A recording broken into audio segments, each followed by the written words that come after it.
My name is Kim.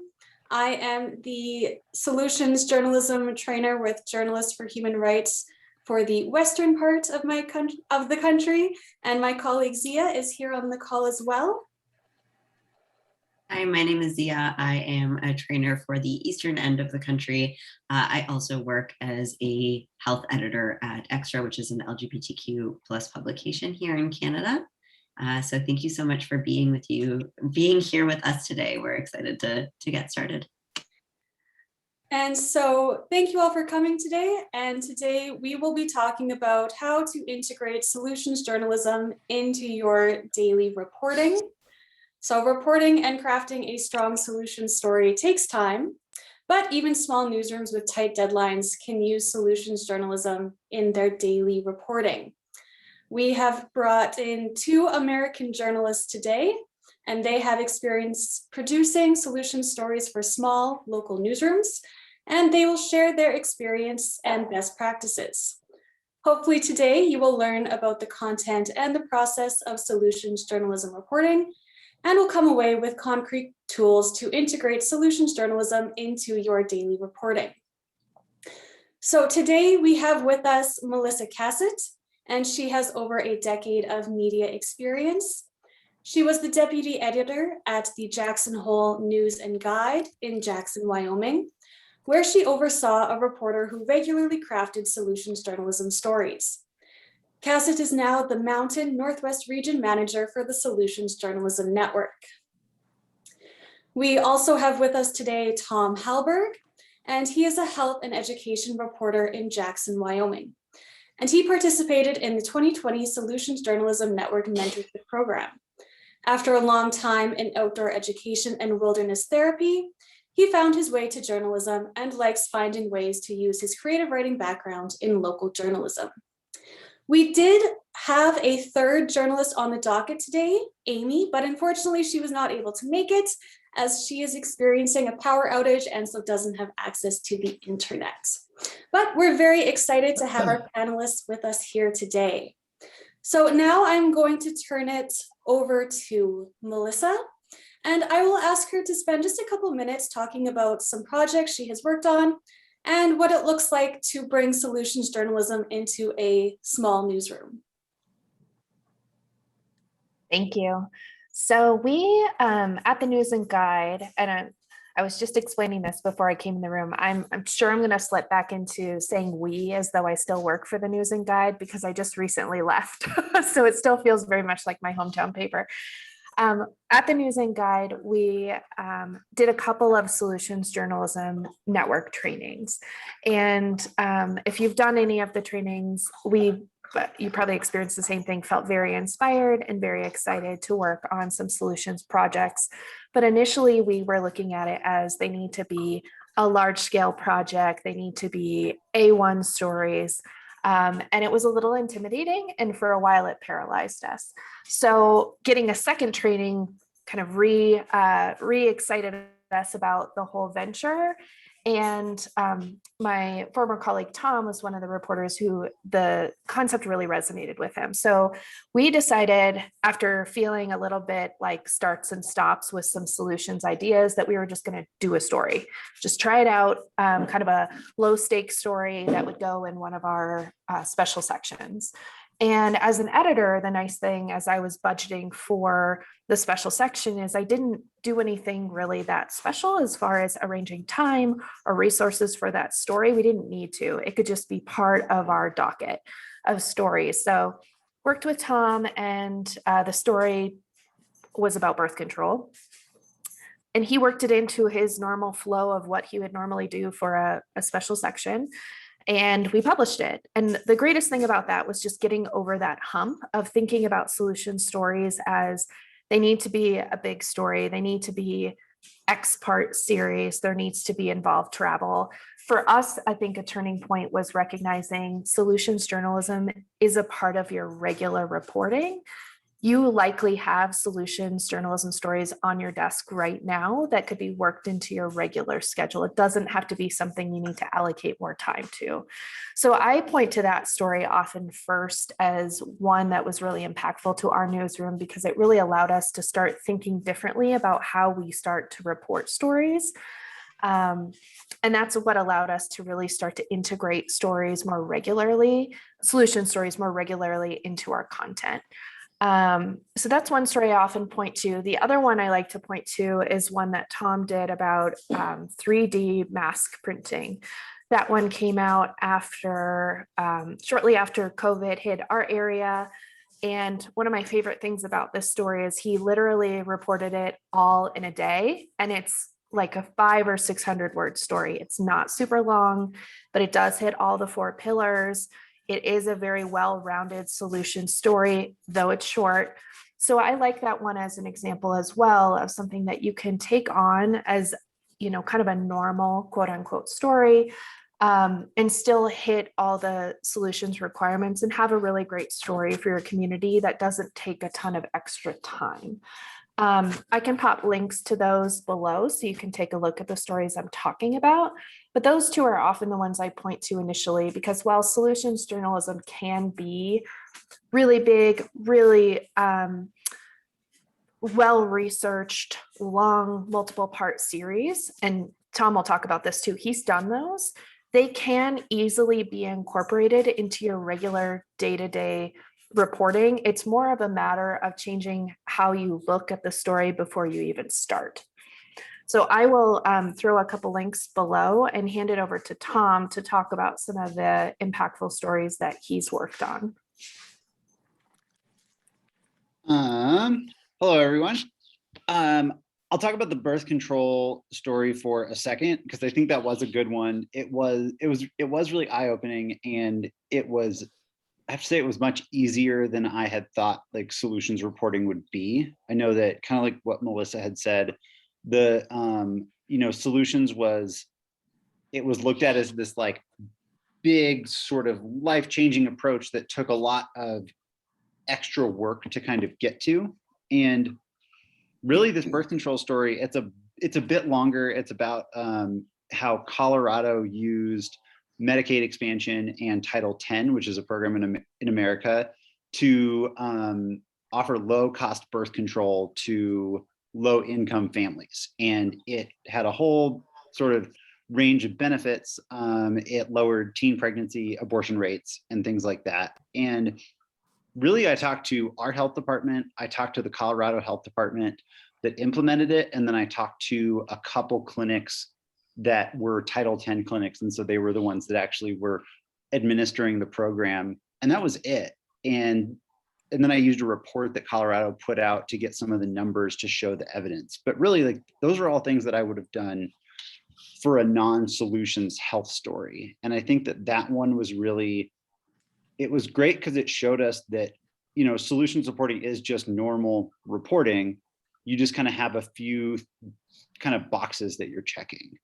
But the story I want to talk about today is one, so I'm the health and education reporter, and I cover our hospital board.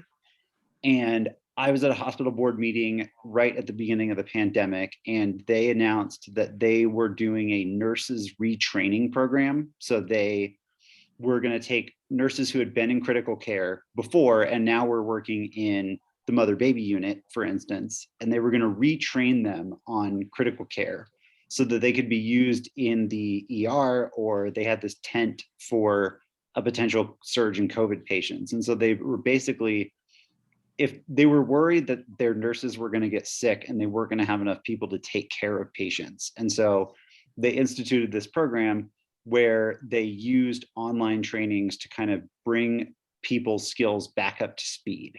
And I like that story as an example because I was at the hospital board meeting. It was on a Thursday.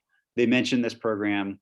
I got a couple of interviews set up for Monday afterwards, interviewed the 2 women who were leading the program, looked into the kind of online school that they were using, and finished the story by Tuesday. So that's another one that was just, the whole reporting was 4 or 5 days. And that's only because we run a weekly paper, and that's where most of our stories go. But that's a story that like easily could have been turned around in 2 days. And that one was, it was just looking at, can I make this a solution story? And I think that's why I like that one, because it was, you know, I was at the meeting, they announced the program, and I just kind of had to sit down and think, this is new. How can I make this a solution story, knowing that I'm going to write about it either way? So how do I tailor this story to sort of match this approach? Thank you both so much. So we've got a number of questions to throw at you to try to get sort of down into like the nuts and bolts of how you change your approach. And after that, we'll open it up to some audience questions as well.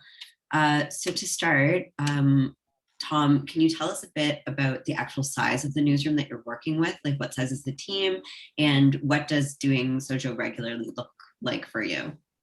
Yeah. So our newsroom we have a team of 2 editors, and then we have an audience engagement person who kind of oversees our digital stuff, and she functions as an editor sometimes. So we have 2 or 3 editors, and then we have 5 beat reporters, which kind of sounds like a lot for a small newsroom, but we run a weekly paper and we run a daily paper 6 days a week that has several pages of local content and then a lot of syndicated content. And then we also have a news app and some digital website stories we have to write. So we have a lot to write in our sort of, for each one of us. And integrating solutions, I think for all of us, is we do push it mostly toward the weekly, which publishes on Wednesdays. And I don't know that that's because solutions couldn't go in our other offerings. It's just like that's sort of our flagship product. And so we want to put these stories that we feel really passionate about, or we want more people to read, we put those in the weekly paper. So it does give us a little bit of leeway in terms of like, if I think of a story on a Wednesday that I want, I have at least a week to kind of work it into my workflow. But you know, we set our story lists the Wednesday before publication, and then we set to work getting those stories done. And so when I'm talking to my editor, we have a one-on-one on Wednesdays to talk about stories. And so that would be when she and I might talk about like, okay, you know, this story is obviously about a problem that you're reporting on from a meeting, but like you're writing about, you know, say you're writing about a school program. Is it fulfilling a need at the school? And is it a solution story? And so that's kind of where like those one-on-one editorial planning meetings are kind of where we start to think about, is this a solution story? And then how big of a solution story is it? So like, can I turn this around in 3 days, or is it more of a project story that I'm going to need a few weeks to really start? Thanks so much. Melissa, one of the things that comes up for us somewhat often in training sessions is that we might, as newsrooms, have to, you know, sacrifice doing one specific thing in order to make room for solutions work. Was that part of your experience? And if so, what did that look like? In some cases, yes. I think more than anything, it was a mental shift going into stories beforehand, rather than we're not going to cover the city council anymore because we now are only doing solution stories. When we talk about a bigger project, for example, Tom did a 4-part series that involved international travel and months of reporting and months of writing, that we definitely needed to juggle resources around and have some coverage for his beat so that he could focus on the story and travel for it. When it comes to the day-to-day types of stories, I don't feel like we really had to make a lot of sacrifices. The commitment that's difficult to make up front, or I shouldn't say it's difficult, it's a change, is thinking about, is this a solution story beforehand? That it's a really useful practice in the weekly meeting or the daily meeting as you're looking at stories to know and understand the 4 pillars. That can help you make decisions on how you report a story. I don't know that that really takes that much more time. Occasionally we would find, because we were looking for it, evidence, for example, that's one of our pillars. That can be a difficult one that can get lost at times, or maybe we needed to do some additional reporting. And in knowing as the editor that that's what I was looking for, and in knowing as the reporter that's what he was doing, we often were able to clean that up before it ever even got to my desk. So I don't feel like we had to move things around. It did take training on part of the editing team. The editing team really needs to be invested and understand the pillars and be looking for the pillars and working closely with a reporter who's then obviously looking for those things themselves and who they're interviewing and what documents they're looking at. But for the most part, one of the great things about solutions journalism is I don't feel like you have to sacrifice the things that your community wants to read about, that you're going to cover. It's just looking at a story a little bit further, adding a little bit more to the story. But I would ask Tom, one thing I'm curious to know from Tom, if you don't mind me asking him a question, is how long it took him as a reporter when he was new to solutions journalism to really get a feel for this is solutions and this isn't. That I think sometimes can be one of the biggest transitions. I think I would say it probably took a while. I think I would probably say it took like 6 to 8 months of needing to be really intentional about looking for solution stories to where it felt natural as part of my planning process to just think about, oh, is this a solution story? Is this not? I did the training. So that birth control story that we talked about was the first solution story, I think, that I got in the tracker. And I wrote that probably 4 months after we did the training. So it did take me a while just to sort of wrap my brain around the approach. But then I wrote that, people who are making masks with their 3D printers, that was probably another 3 months down the road. And that was really the first time I think I like got a phone call about people doing something and thought like, oh, that's a solution story. Like, I don't have to like sort of one of the things I do when I'm planning stories is like, I'll write the pillars out and see like, can I fit in, or can I find information for each of these 4 pillars? And like, that was one of the first ones I didn't even really have to sort of go through that process. And I'd say that was, like 7 or 8 months after I did the training, I think is when it really started to click. One thing I would add to that is it's can feel a little bit isolating if the editor has just learned solutions journalism, the newsroom, the reporters have just learned solutions journalism, and you're kind of going through it together and trying to learn it together. That's what SJN is here for. Any questions to review, any drafts. And when we review any product, we are only looking for the 4 pillars. It's the only thing we're looking for. So it's very lightly touched. We just want to help you better understand solutions journalism and support you in any way that we can. So just a little plug for, it can feel a little bit lonely initially, since you're both learning something at the same time, the reporting and the reporter and editor team, but the Solutions Journalism Network is there to support you until you really feel like you're on your feet. Absolutely. And Kim and I, usually we say at the end of our trainings that we are accessible to people, and we really do mean it. So if you are working on stories and you would like some advice or, to talk through some of those pillars, we do appreciate you reaching out. Tom, you spoke a bit about balancing shorter turnaround stories with like longer series. Could you give us a sense of like what that might look like on a week-to-week basis? Like, what's your time breakdown there? Yeah. So it depends. So Melissa mentioned that I wrote a 4-part series on avalanche mitigation technology, and actually traveled up to Canada and then Washington State from Jackson. And so that took, between applying for an SJN grant and publication was about 9 months. But I would say that the bulk of bigger solution stories, if it's a project story, I would say it's probably 3 to 4 weeks to work on kind of just picking away at things. And so we kind of have it's a sort of unspoken rule in our newsroom that you're always at least eyeing one project story, or you're working on one project story. And so I might have 3 to 6 main stories that I'm working on for the week. And then I'll have an idea that I want to publish in a month, and I'll make 1 or 2 phone calls about it a week for 3 weeks. And then I'll sort of have this critical mass of information, and then it gets on my story list, and then I'll sit down and do, 8 or 10 hours of work on it in a single week to bring it to print. And that process, I'm thinking of one that we wrote a few weeks ago on a mental health program for search and rescuers and like firefighters.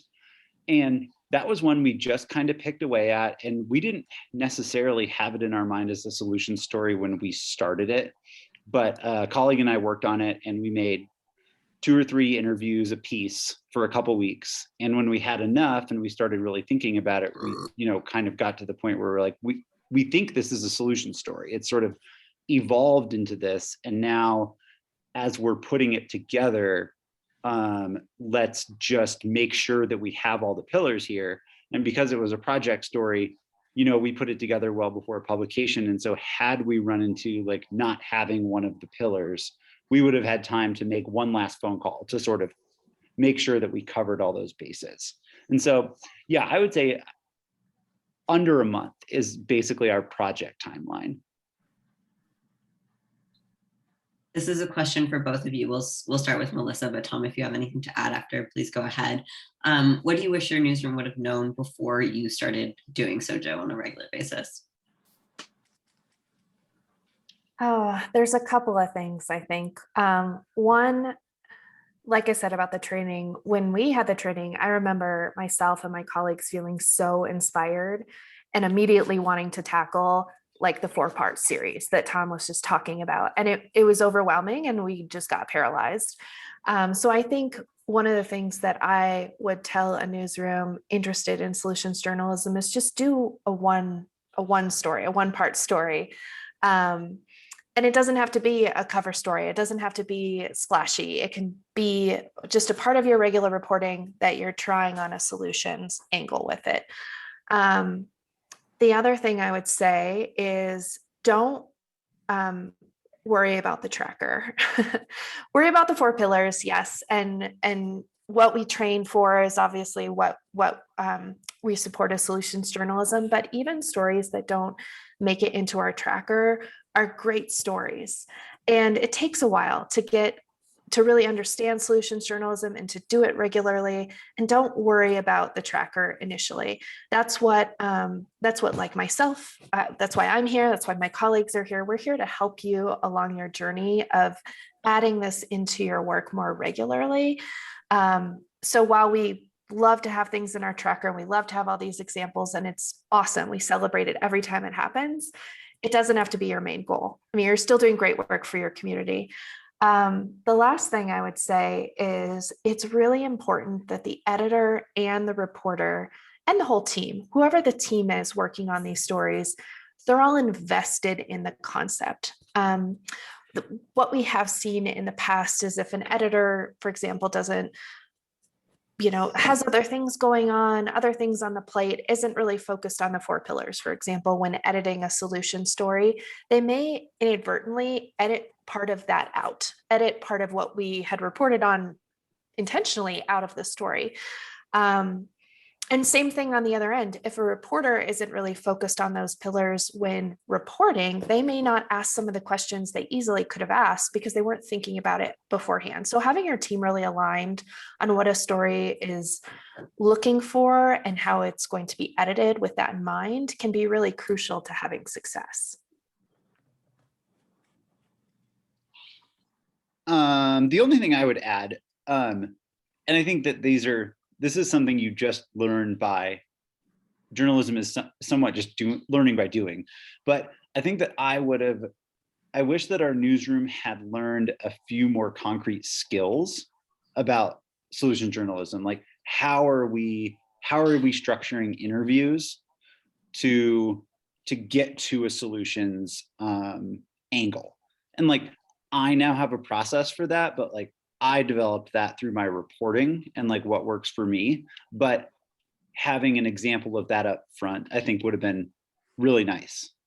The other thing I would say is I wish I had realize, like people like Melissa who work for SJN sort of say that we're here to help. And I think that I wish that I would have realized sooner how true that is. The woman who was in Melissa's position before I worked there, I didn't reach out to her for help on a solution story until 8 months after I went through the training, but she read my draft within a day and got it back to me with feedback. And so I wish I had realized sooner how valuable and accessible that resource was. For sure. And when you're talking about having a model for that sort of practice, do you want to talk about yours a little bit? Sure. It's fairly straightforward, but when I think that something is a solution story, I will often put sources either into different categories. So I wrote a story about a school lunch program and how kids were getting free meals delivered to them during the pandemic. And so the guy running the program and then the transportation director, they were the people that designed the program. And so they held pretty much everything in that story. So like they could be put under like evidence, insights, and then the people in the school's budget office, for instance, might be the people I talk to about like, what are the limitations of the program? Like, can you afford to continue this program? So I'll sort of divide sources into, are they going to help the narrative? Are they going to actually hit one of these pillars? And then when I've decided that, then I'll also structure interview questions to make sure that I have questions that hit each pillar, like very specifically. And sometimes it's as simple as like, what are the limitations of this program, or what would happen to make you not be able to run this program, whatever it is. And so I'll actually I'll have those 4 headers to make sure that I'm asking for information that fits into those 4 pillars. And then depending on the source, depending on how well the interview is going or how much I need them to understand the story, I'll actually explain solutions journalism to some of the main sources for a solution story. And I will explain what the approach is, how what I need to make the story fit the approach.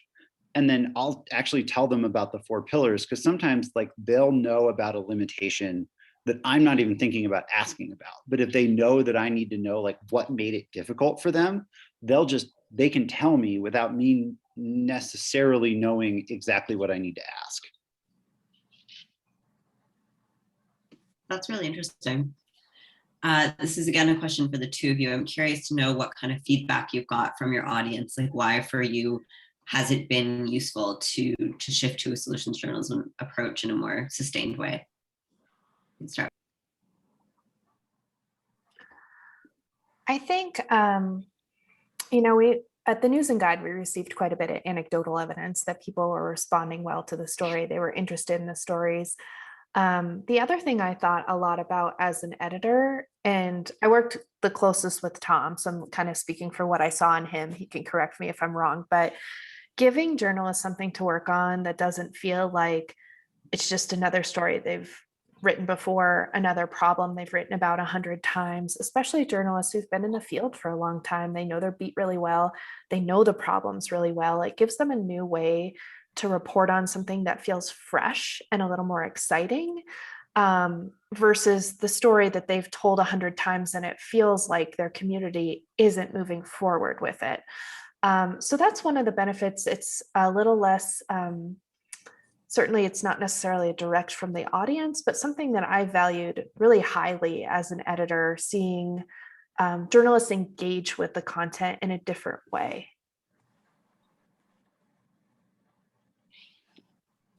And I hear from readers, I think, more often about some of the solution stories than I hear from readers about other stories. And so I think that right there is really good anecdotal evidence to me that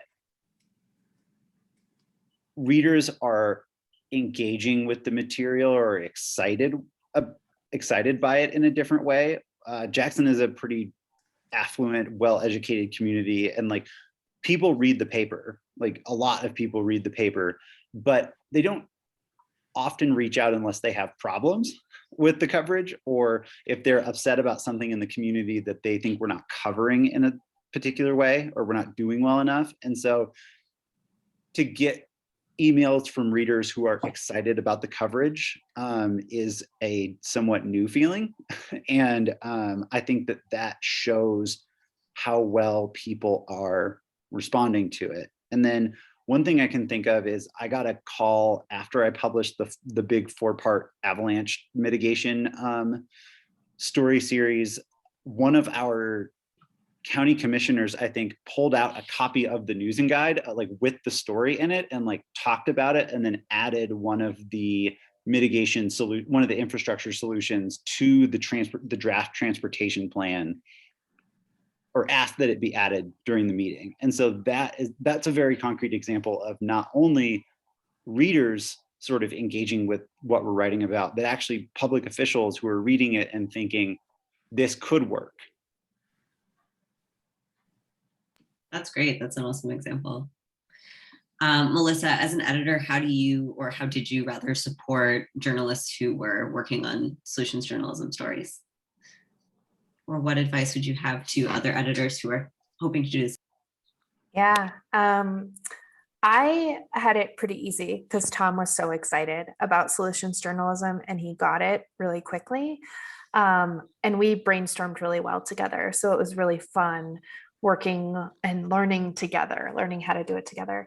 I think allowing, especially, I've been talking a lot about incorporating solutions journalism into your regular practice, and it is very possible and very doable. The first couple of stories may take a little extra time, and giving yourself a little bit of buffer to work together and send your drafts back and forth more than you normally would. I think Tom and I are very used to, and he's probably very used to this with his editors now, of sending his story in and there's an edit and then it's published. It's not a lot of back and forth. When you're learning something new, you need to give a little more time for the back and forth and, hey, maybe we need a phone call about this, or should we call SJN and just ask a quick question? I would allow a little time and space for that just as you're getting going. Yeah, and then I would say as an editor, capitalize on the excitement for it and encourage journalists to continue to do it. Like I said, the first one may be difficult. The first one may not make the tracker. That's fine. It's, it's still, you're still doing really valuable work, and continuing to do it more and more is how you get good at it. So I think those are my 2 pieces of advice. Awesome, thank you. And Tom, what kind of support do you look for as a reporter when you're doing this work? I think, cool. I think that the biggest thing that helps me, and Melissa's kind of touched on it a lot, and this helped me when we were working together, was having an editor who's very aware of the 4 pillars. Just because, again, like, even if your story doesn't make the tracker, the reason the 4 pillars, at least how I see it, having written several of these stories, is that like the 4 pillars are there to make the piece well-rounded, that you're not just sort of lauding this solution without looking at like, how is it difficult, or like, how is it really put in place? And so I think that having someone who is focused on having all of those elements and really knows what they are and how to look for them, or at least is actively looking for them, that helps, I think, tailor the pieces and make sure that they're well-rounded, and that eventually you are kind of moving toward writing pieces that can get in the tracker. So I think that was the most helpful for me. Thanks so much. Kim, did you have any sort of additional questions that came up before we open it up to the audience? No, I didn't. I think we're good to open it up to audience questions now. So if anyone has a question they would like to ask our panelists, you can feel free to drop it in the chat.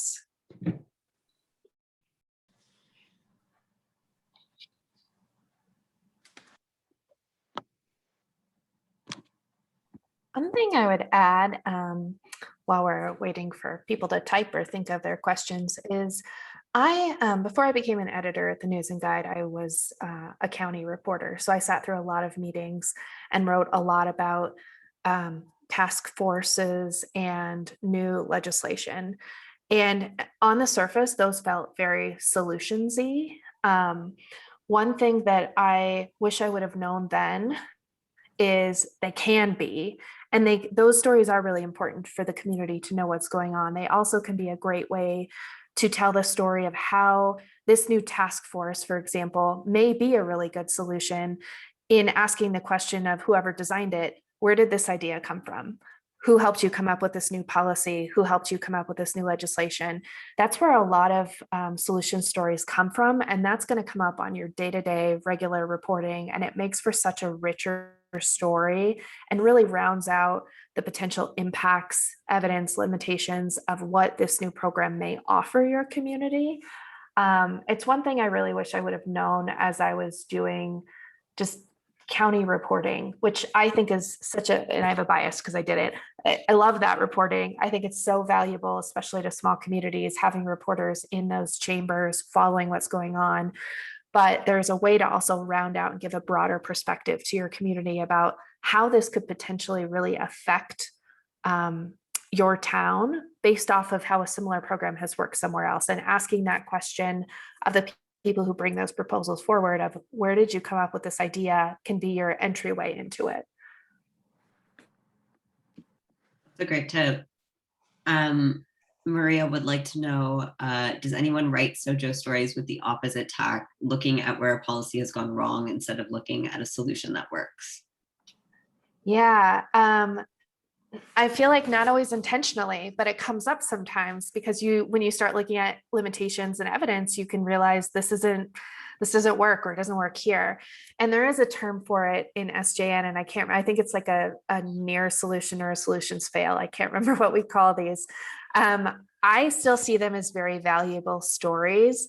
They don't quite fit into the tracker as we have the parameter set now, but I still think they're a very valuable story to tell in your community about a program or a solution that wasn't really a solution. I think it's just another way of flexing those muscles on the opposite end. But yeah, we don't really have a specific category for it, but we know a lot of our writers who work with us find them because through their reporting of usually it's limitations or evidence, you find something isn't working, and that's okay. That's part of the reporting process.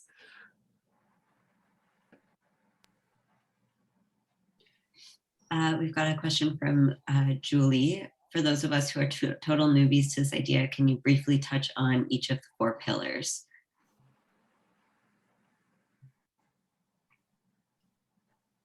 Sure. So I'm going to throw in it's a blog post that we wrote. We have a lot about the 4 pillars, and I should have introduced this beforehand. I'm talking about them like everyone thinks about them every single day. So in brief, the first pillar is the response. It's the solution that you're looking at, that you're examining. And essentially what you're looking at, why does it work or why doesn't it work?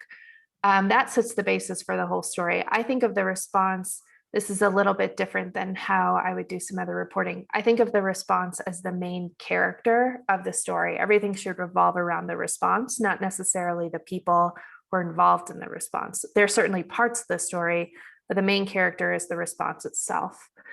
The next pillar is insight into the response. What did this teach the community, teach the people involved?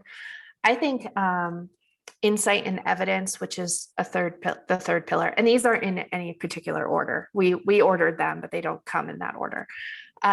Evidence and insight often go hand in hand. Evidence is what we're looking for that shows this is working, and this is working ideally well in this community, and this is why. Either data is a great way to look at it. There's not always really solid data if something's new, but usually a colleague of mine was saying this the other day, legislation, for example, a proposed legislation, usually it's not new. It's new to us, it's new to our community, it's new to whoever's putting it forth, but it's not new in the concept of the state or in the country or in the world. There's usually another place that you can look at another example and dig into some evidence of how that program has worked specifically before. So data, anecdotal evidence is what you're looking for there. And that's where I think you can tease out some of the insights of how that really impacted a community. And the final thing, which I think is the most important in many cases, are the limitations. This is what changes it from being advocacy. Sometimes I think when people hear solutions journalism, they think of advocacy. We're not advocating for anything in particular because we are looking at what are the challenges? Maybe this aspect of a program works here, but it wouldn't work here. How could this be implemented somewhere else? Or could it? That's kind of another mix of a limitation and an insight as well. So in brief, response, insights, evidence, and limitations are the 4 pillars. And the post I just put in there explains it a little more thoroughly. And our Solutions Journalism 101 training explains them even more in depth. If you are in Canada and you haven't yet taken the 101 training, Kim and I do offer those on a quite regular basis. So if you'd like to organize it on behalf of your newsroom, or if you would like to try as an individual to join somebody else's group because you haven't had a chance to take it with your newsroom just yet, please do get in touch with us at the end of this training. I'll put my email in the chat as well. We've got another question about the pillars, but moving beyond just the pillars themselves. Ruby would like to know what are some of the best ways to move a Sojo story beyond just box ticking in terms of making sure that you have each of the core pillars. What are some of your favorite ways to make your story shine? I'll start. When I was in the SJN mentorship program, I sort of, I found myself with the big 4-part series that I had talked about, falling into really focusing on the data and how much these programs cost.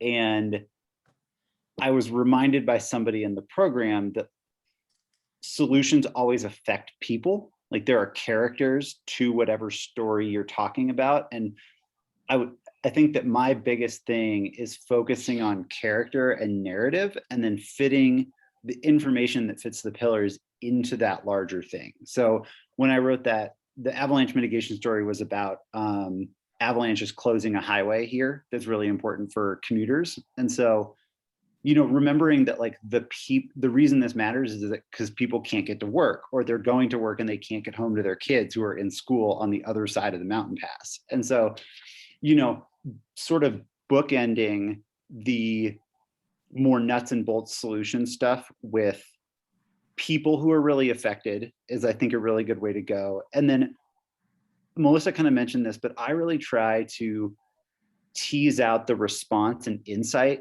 part of the story as a narrative. So I think about writing about the free lunch delivery program through the schools at the beginning of the pandemic. Like, I asked Wes, was the food service director, I asked Wes, like, how did you think of this? Like, why did you think of this?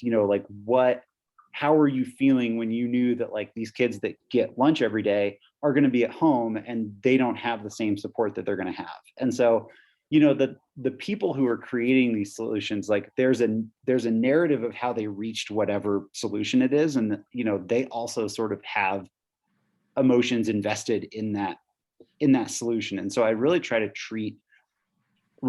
make sure that there's a driving narrative behind like, how was this created, rather than just describing the solution, like using that as a sort of forward momentum in the story, I think creates some of that narrative that doesn't make it just feel like we're writing like, okay, here's the response, here's what they learned, this is why it was hard. Is that ever difficult to do in those like quicker turnaround stories? Yes. Yeah, I think the nurse training program, I think was a little bit more like kind of rote and dry. It was also board meeting coverage. So board meeting coverage is mostly rote and dry.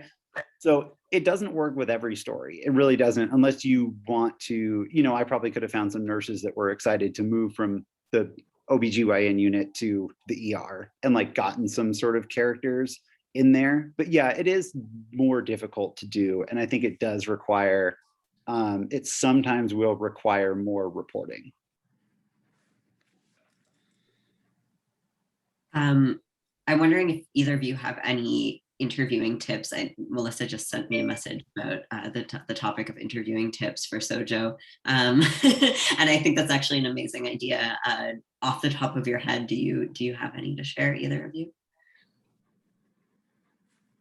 My big one, I mentioned it, and it's so simple, and it's one that I just wish I would have had in regular practice as a government reporter, is where did that idea come from?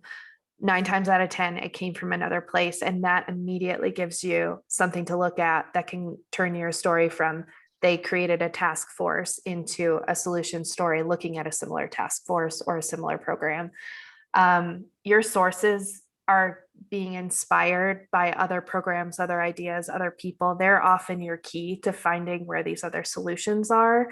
Our tracker is a great place to look, but if you're looking at something like, for example, in Jackson Hole, reporting on affordable housing, if you put affordable housing into the tracker, it's like 10 billion hits, it feels like.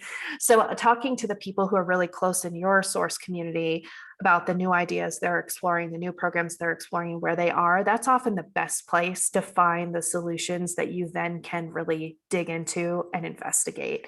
That's my biggest interview tip.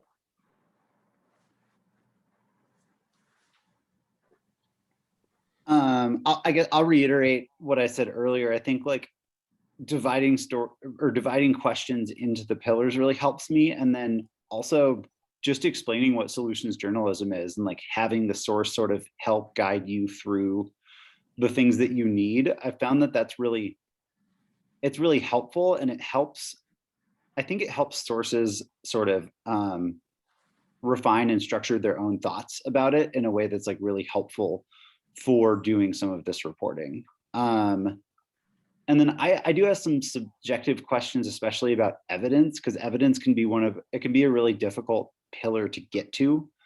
And I'll often ask people, how do you gauge whether this is working or not? And then the way that they look at whether it's being successful or not can lead me to like, maybe they don't have the piece of data that I need to show that this is a solution, but if I know how they're looking at it, it gives me another way of going out and finding information that might help sort of check the evidence box. That's all really helpful. Thank you very much. We did have another question come in here from Natasha. Which pillar do you find reporters most often struggle to include?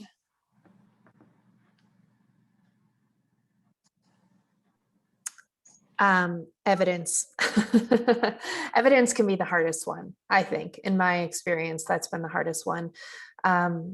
Especially because you're looking at something new, right? That's at least the idea, is you're looking at something new that's ideally working.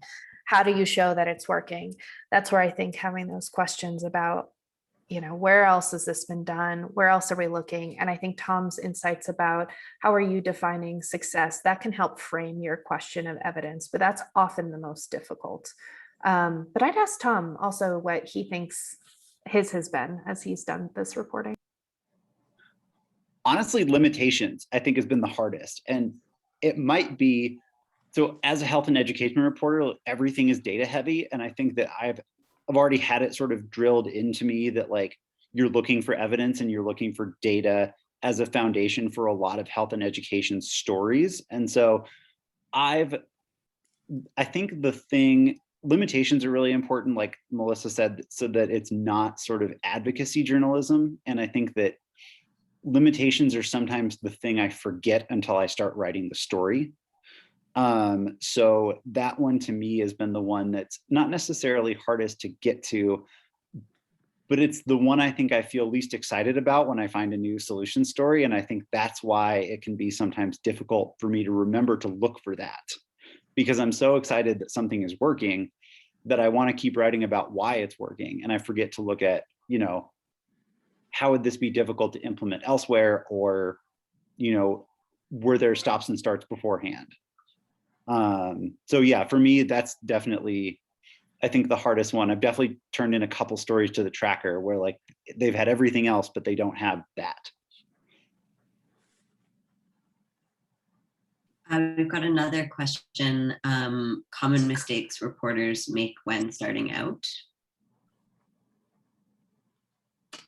We have usually when I do presentations, we talk about these. There's a couple of easy traps to fall in. And it's not to say these aren't good stories. They're good stories. They're just not solution stories. So one is commonly just not being able to see the solution and to be able to really flesh it out. So one example that we talk about is like the story that's like they gave them a car, and it's a super heartwarming story typically of somebody who is down on their luck or can't afford transportation in the community, rallies and fundraises and buys the person a car. And it's this amazing, just lovely story. It doesn't really address the bigger problem of what about all the other people who don't have cars? It's not addressing a bigger issue of the problem with transportation or access to services or housing insecurity. There's other issues that are connected with a story like that the heartwarming story doesn't address. So it's easy to see a story like that as this is a solution, and on a very like micro level, it provided a solution for a person.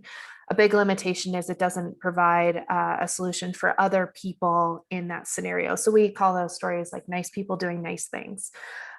Which, like I said, great stories, not a solution story.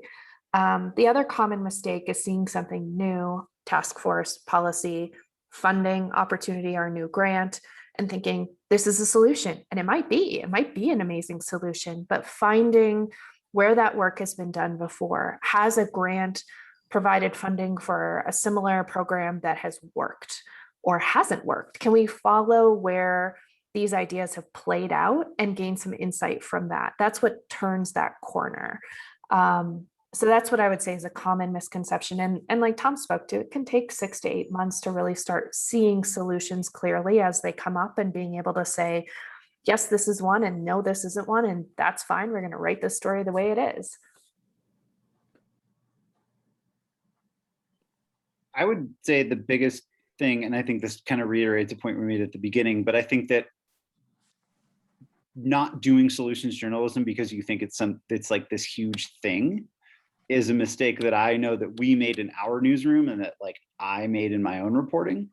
And it's not necessarily a mistake that means you're not producing good journalism. You're just not doing solutions journalism because you're looking at it as this sort of massive undertaking. And I think the mistake of not just like with the birth control story, we were just like, we're going to try it. And hopefully it's a solution story. Like, hopefully we get there and hopefully we understand this well enough to do it. But I think that, looking at it as a like wholesale shift in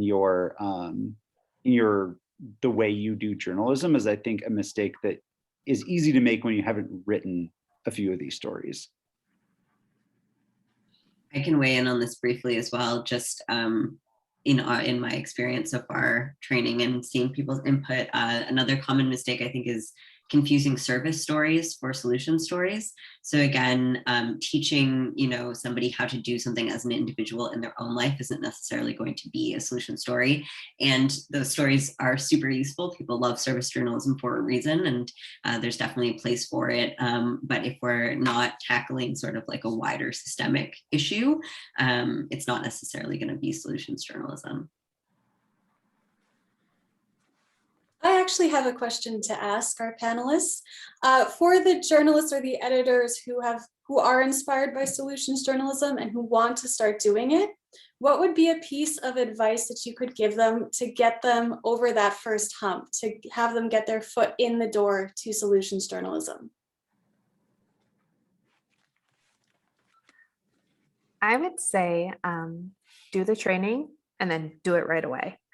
That's my goal as a trainer when I talk to newsrooms, is to give you something that you can take away right away and do it that week. Try it out right away. And I know I'm speaking from my personal experience. We got really stuck in feeling like it's so aspirational. It felt like, a young reporter figured like first looking at investigative journalism and being like, oh my gosh, there's so much to do. And there's a lot of comments being pointed out in our chat right now about, as you dig into something, you find limitations, you find more, and that's what you're going to be doing. don't get hung up on it needs to be this major package or it needs to be, a series. Take what you learn and put it into practice right away. I think that's the most valuable thing.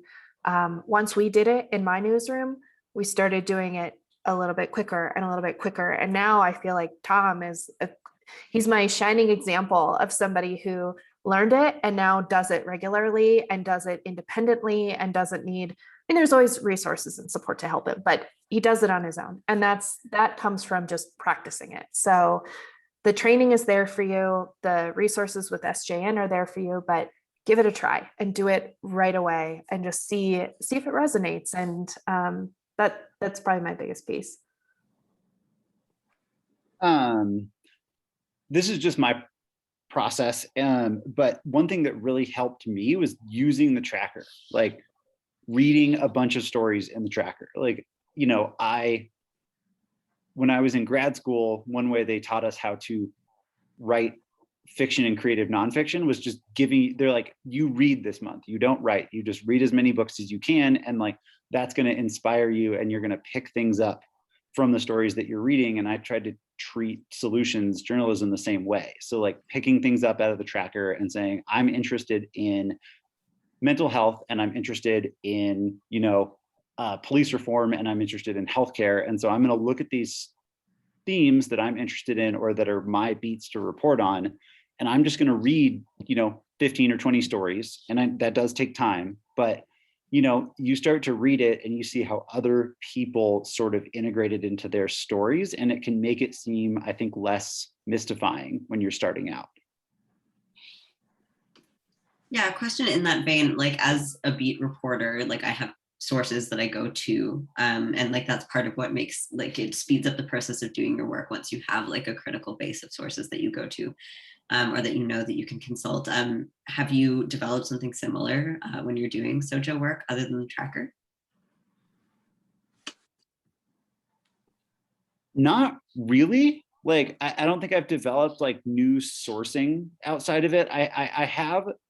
I will say, and I think this is just good journalistic practice anyway, but I have sort of developed a practice of going to the universities that are in our region, because especially as somebody who writes about science and health, like there are people who understand why these things work better than people in my own community. And so, if I'm looking for evidence or knowing that I'm writing a solution story, especially if I have a couple weeks and it's a project story, like maybe I'll reach out to a university public information officer and say, like, I really want to talk to a vaccinologist or an immunologist to talk about like why this public health thing seems to be working. And so that's something that like I probably should be doing, even if it's not a solution story, but it's something that has helped me sort of broaden and strengthen particularly solution stories. Awesome. Thank you so much, both of you, for your insight. This has been really great. We do have a recording of today's session. So if you are here on behalf of your newsroom and you're hoping to share it with some of your colleagues, don't hesitate to get in touch. We can certainly share that recording with you as well. Kim, did you have any sort of last thoughts before we wrap up? Not really, just that this and our past webinars and any future webinars will also be available on the JHR YouTube page.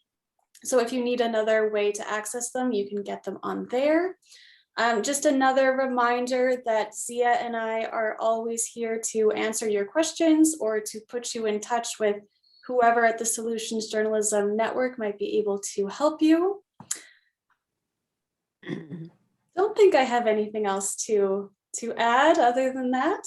I don't think. A big thank you to our panelists. Thank you so much for sharing your knowledge. I think it was wonderful. I learned a lot too.